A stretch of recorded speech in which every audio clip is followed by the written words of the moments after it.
But first, to the UK. Rishi Sunak has become the UK's third Prime Minister this year after being invited to form a government by King Charles. Yes, third Prime Minister in as many months. Good job, UK. You've out Australia'd Australia.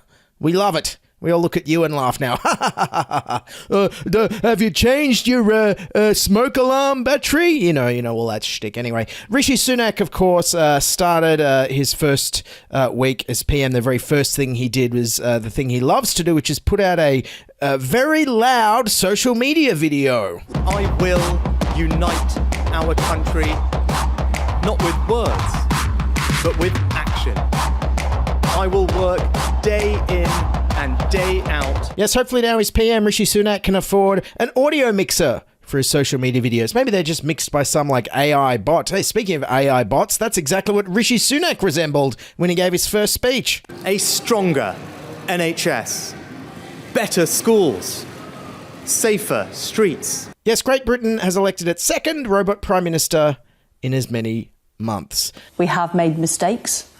I'm sorry for those mistakes, but I fixed the mistakes. And yes, interesting first speech by Rishi there at the front of number 10. And he couldn't help but talk about what a bad state the economy was in. Right now, our country is facing a profound economic crisis. Oh, geez, and I hope you find who did that crisis. What party's been in for 12 years again that could have inflicted this economic crisis on the country? Who do you think caused that, Rishi? Find the older Chancellor. Maybe he's responsible, Rishi continued. This government will have integrity, professionalism, and accountability. Yes, but why start now 12 years in? You should just keep it going with the same unprofessionalism and corruption you'd had before. Anyways, viewing from Australia, the British economy certainly looks pretty bad. The UK is facing profound economic challenges, and the new PM warns difficult decisions will need to be made. He's also promised to restore trust. Restore trust? You just got rid of it. Don't restore. Oh, trust. Oh, trust. Sorry, I thought it said trust. I misheard. Yes, Rishi leaned into what he'd do to help the economy in his first speech. I will place economic stability and confidence at the heart of this government's agenda. This will mean difficult decisions to come. But just because there's difficult decisions, i.e. lots of cuts coming, doesn't mean that Rishi can't also be a compassionate Conservative. I promise you this.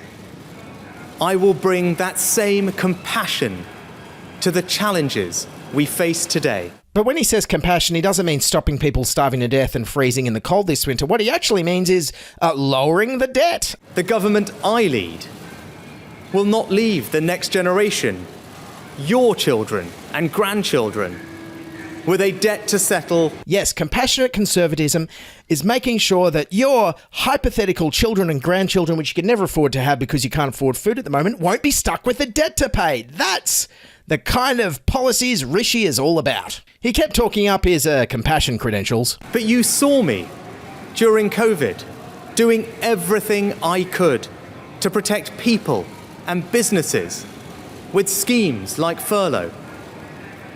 There are always limits. Yes, funny there. Rishi didn't mention one of the schemes he's most famous for introducing during the pandemic, Eat Out to Help Out. Here he is introducing it into the House of Commons back in July 2020. I can announce today that for the month of August, we will give everyone in the country an Eat Out to Help Out discount.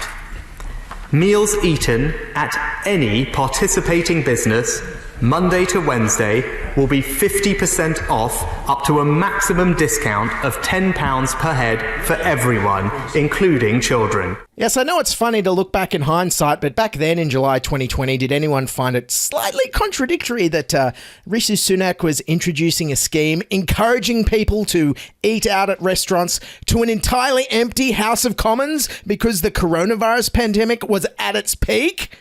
And no one was vaccinated yet? Did anyone find this weird? Did anyone find that weird? Hey, there's no one within 10 feet of me because I could die. But everyone go out to the restaurants. Pip, pip.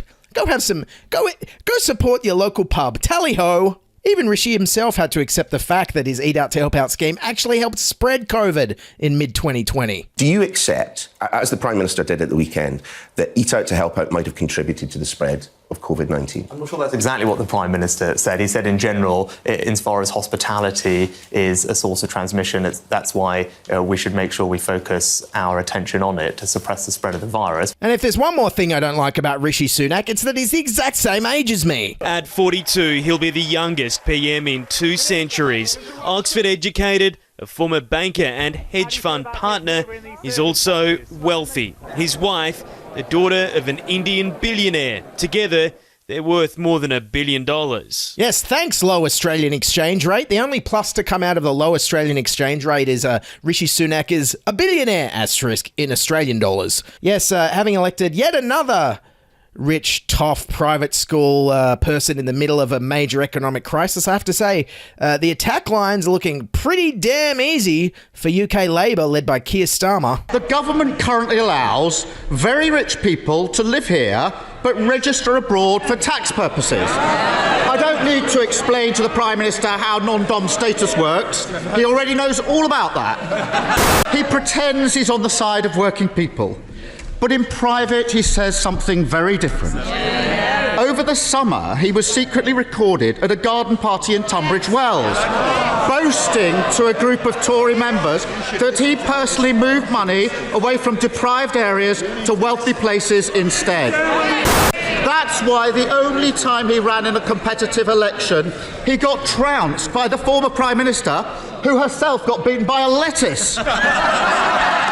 Yes, but it's not looking all bad for Rishi Sunak. It turns out that the Conservatives have had a bounce in the polls now that Liz Truss is gone, and they're up to 23%. If current opinion polling is correct, Labour will have 500 seats at the next election and the Tory party will be reduced to 48. Good job. Anyways, it's going to be an interesting couple of years before we get Prime Minister Boris Johnson again.